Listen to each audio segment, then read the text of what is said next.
High সবাই, আজকের এই ভিডিওতে আপনাদের সবাইকে স্বাগতম। আর এই ভিডিওতে আমরা ইকোসিস্টেমে আসা কিছু আপডেট নিয়ে কথা বলবো। আমি আশা করি আপনারা সবাই ইতিমধ্যে চেক করে নিয়েছেন, কিন্তু যদি কেউ এখনও চেক না করে থাকেন তাহলে আপনার ইকোসিস্টেমে লগ ইন করুন এবং নিউজ মানে আপডেট সেকশনটা চেক করুন আর দেখুন সেখানে কি বলা হয়েছে। তাহলে চলুন বন্ধুরা, আমরা আপডেটগুলো দেখি। দেখুন স্যার আমাদের জন্য কি বার্তা শেয়ার করেছেন। রাইটিং দ্য শিপ মানে জাহাজের অধিকার। এখানে অধিকার নিয়ে কথা বলা হয়েছে। তুমি সত্য জানার যোগ্য, মানে আমরা এখানে সত্য জানার অধিকারী এবং তোমরা সবাই জানো বন্ধুরা, সঠিক সময় এলে যেসব তথ্য প্রকাশ্যে শেয়ার করা যায়, সঠিক সময় স্যার আমাদের সে বিষয়ে অবশ্যই জানান। তিনি সেই তথ্য আমাদের সঙ্গে অবশ্যই ভাগ করে নেন।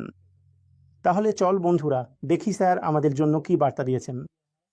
তিনি জানিয়েছেন, তুমি যা শুনে থাকো না কেন, অনপ্যাসিভকে কখনো কোনো বাইরের শক্তি, কোনো এজেন্সি বন্ধ করেনি, বরং এটি ছিল একটি সচেতন অভ্যন্তরীণ সিদ্ধান্ত যাতে অপারেশন স্থগিত রাখা হয়। তাহলে আমরা যেন সামনে থাকা একাধিক গুরুতর চ্যালেঞ্জের মুখোমুখি হতে পারি। এর কিছু চ্যালেঞ্জ ছিল প্রযুক্তিগত।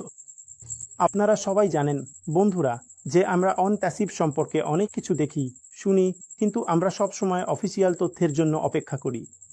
এখানে বলা হয়েছে অনপ্যাসিভকে কখনোই কোনো বাইরের শক্তি দ্বারা বন্ধ করা হয়নি, অর্থাৎ কোনো বাহ্যিক শক্তি অনপ্যাসিভকে বন্ধ করেনি। কোনো এজেন্সিও আমাদের দরজা বন্ধ করেনি। কোনো অন্য এজেন্সির দ্বারাও অনপ্যাসিভ বন্ধ করা হয়নি। অনপ্যাসিভের দরজা বন্ধ করা হয়নি। এই বিষয়টা আপনারা ভালোভাবে বুঝে নিন।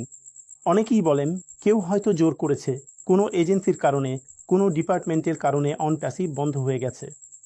এমন কিছুই নয় বন্ধুরা, কোনো বাইরের চাপের কারণে অনপ্যাসিভ বন্ধ হয়নি।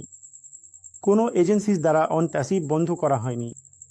এর কারণ কি, কিভাবে বন্ধ হলো বন্ধুরা? এখানে বলা হয়েছে আমরা সচেতনভাবে অভ্যন্তরীণ সিদ্ধান্ত নিয়েছি পরিচালনা বন্ধ করার, অর্থাৎ আমরা নিজেরাই অপারেশন বন্ধ বা স্থগিত করার অভ্যন্তরীণ সিদ্ধান্ত নিয়েছি। এটা অনপ্যাসিভের নিজেদের অভ্যন্তরীণ সিদ্ধান্ত। অনপ্যাসিভের অপারেশন স্থগিত বা বন্ধ করার সিদ্ধান্ত, এটি অনপ্যাসিভের নিজেদের অভ্যন্তরীণ সিদ্ধান্ত।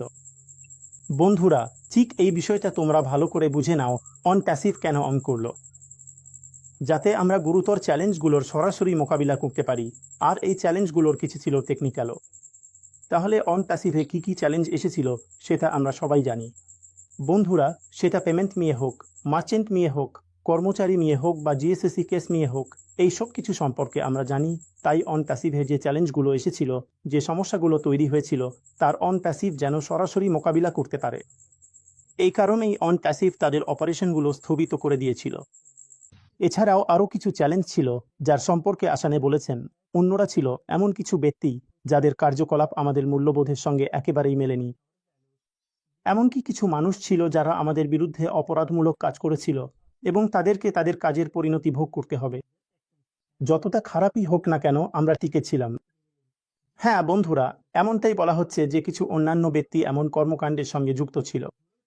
কিছু অন্যান্য ব্যক্তি এমন কর্মকাণ্ডের সঙ্গে যুক্ত ছিল যাদের কাজ আমাদের মূল্যবোধের সঙ্গে সামঞ্জস্যপূর্ণ ছিল না। এমনকি কিছু মানুষ ছিল যারা আমাদের বিরুদ্ধে অপরাধমূলক কাজ করেছিল এবং তাদেরকে তাদের কাজের পরিণতি ভোগ করতে হবে। অর্থাৎ যারা কিছু ভুল করেছে, যদি কেউ কোনো সমস্যা সৃষ্টি করে থাকে তাহলে তার ফলও তাদেরই ভোগ করতে হবে। এটা অনপ্যাসিভ এখানে সিদ্ধান্ত নিয়েছে। পরিস্থিতি যতই খারাপ হোক না কেন, তবুও আমরা এখানে ব্যস্ত ছিলাম বন্ধুরা। এছাড়াও বলা হয় যে একটি সংশোধন প্রয়োজন। প্রকৃত নেতৃত্ব মানে হলো হাল ধরা, দোষারোপ করা নয়। তাই আমরা এই সমস্যাটি ঠিক করার এবং সবকিছু নতুন করে সাজানোর সিদ্ধান্ত নিয়েছি। দুর্বলতা থেকে নয়, বরং প্রজ্ঞা থেকে। হ্যাঁ বন্ধুরা, ব্যাপারটা এমন নয়। এখানে খুব সুন্দরভাবে বলা হয়েছে, যখন কোনো দিকে সংশোধনের প্রয়োজন হয় তখন প্রকৃত নেতৃত্ব মানে নিজে নেতৃত্ব নেওয়া, দোষারোপ করা নয়। তাই আমরা থেমে যাওয়া, জাহাজকে সঠিক পথে নিয়ে যাওয়া এবং পোল আবার শুরু করার সিদ্ধান্ত দুর্বলতা থেকে নয়, বরং বুদ্ধিমত্তা থেকে নিয়েছি।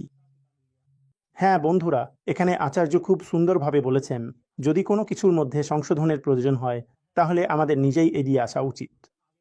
আমাদের কারো দিকে আঙুল তোলা উচিত নয়, কারণ যতক্ষণ না আমরা নিজেরা এগিয়ে আসি ততক্ষণ সেই বিষয়ে কোনো পরিবর্তন আসবে না। তাই এখানে আচার্য এগিয়ে যাওয়ার সিদ্ধান্ত নিয়েছেন, অর্থাৎ সংশোধনের সিদ্ধান্ত নিয়েছেন।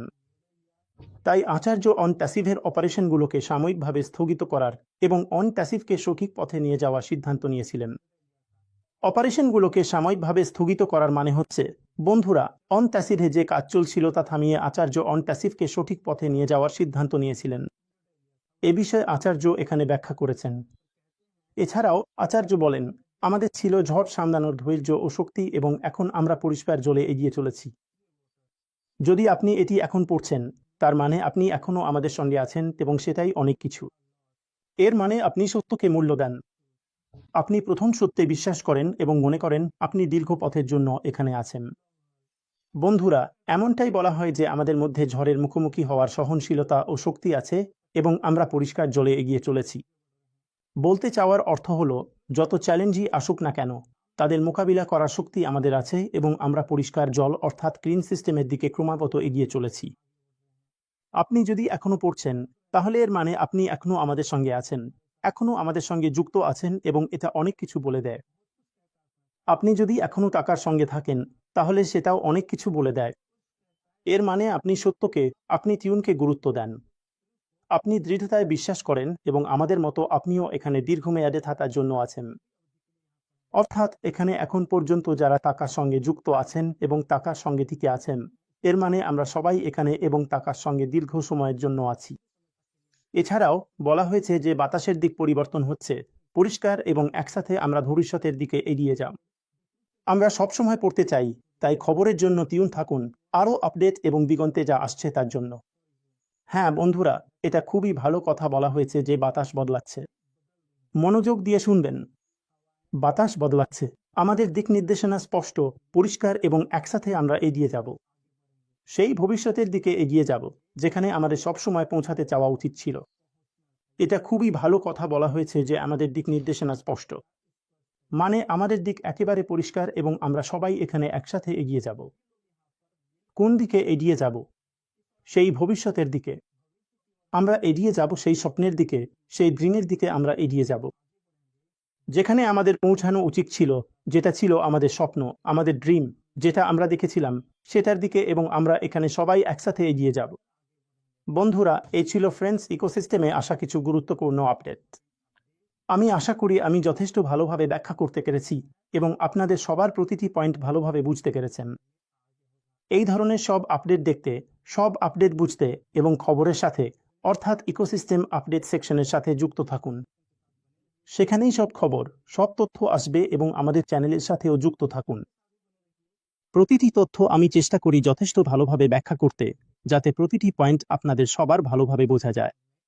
তাই চ্যানেলের সাথে যুক্ত থাকুন এবং যদি আপনি চ্যানেলে নতুন হন, তাহলে চ্যানেলটি সাবস্ক্রাইব করে নিন, যাতে প্রতিটি আপডেট আপনারা সবাই পেতে পারেন। বন্ধুরা,